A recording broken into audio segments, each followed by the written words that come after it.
President Vladimir Putin put Russia's nuclear deterrent on high alert on Sunday in the face of a barrage of Western reprisals for his war on Ukraine, which said it had repelled Russian ground forces attacking its biggest cities.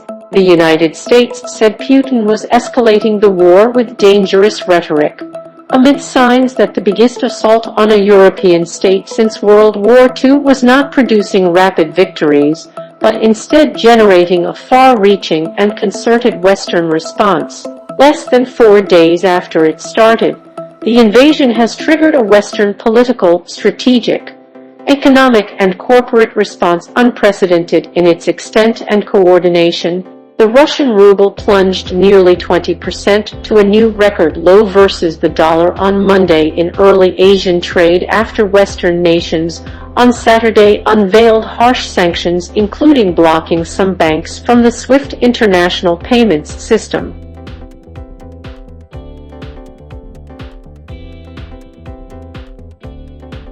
The Ukrainian president's office said negotiations with Moscow, without preconditions, would be held at the Belarusian-Ukrainian border. Russian news agency TASS later on Sunday cited an unidentified source as saying the talks would start on Monday morning.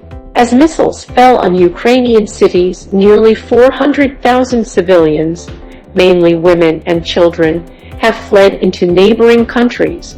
Hundreds were stranded in Kyiv on Sunday waiting for trains to take them west, away from the fighting. The capital remained in Ukrainian government hands, with Zelensky rallying his people daily despite Russian shelling of civilian infrastructure.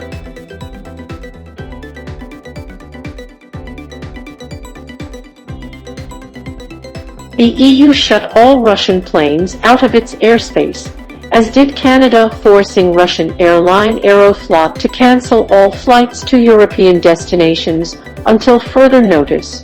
With flight options dwindling, the United States and France urged their citizens to consider leaving Russia immediately. Germany, which had already frozen a planned undersea gas pipeline from Russia, said it would increase defense spending massively, casting off decades of reluctance to match its economic power with military clout. British oil major BP, the biggest foreign investor in Russia, said it was abandoning its stake in state oil company Rosneft at a cost of up to $25 billion, shrinking its oil and gas reserves in half. But Putin, who has called the invasion a special operation, thrust an alarming new element into play when he ordered Russia's deterrence forces, which wield nuclear weapons, onto high alert.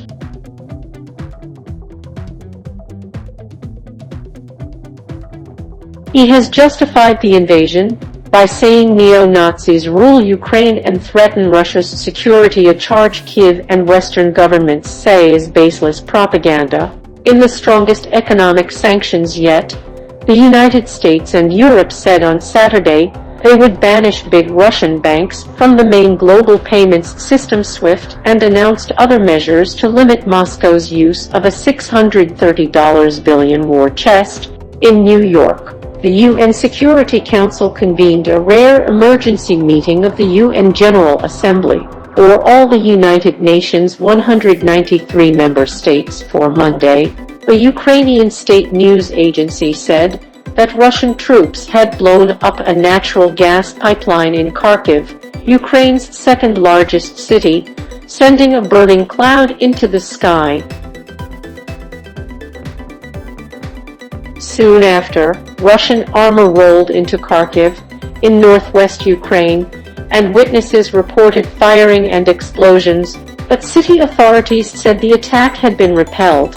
Ukrainian forces also appeared to be holding off Russian troops advancing on Kyiv, but the Ukrainian armed forces described Sunday as a difficult time for the military, saying Russian troops continue shelling in almost all directions. Satellite imagery released by the private Maxar Technologies taken on Sunday showed a 5 km 25-mile-long convoy of Russian ground forces, including tanks, approximately 40 miles 64 km away heading towards Kyiv. At least 352 civilians, including 14 children, have been killed and 1,684 people have been wounded, Ukraine's health ministry said.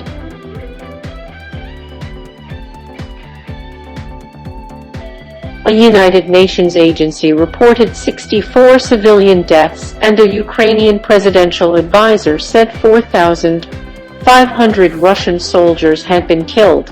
Germany, which is sending anti-tank weapons, surface-to-air missiles, and ammunition to Ukraine, said on Sunday it would boost defense spending to more than 2% of its economic output in response to the attack, ending its post-World War II practice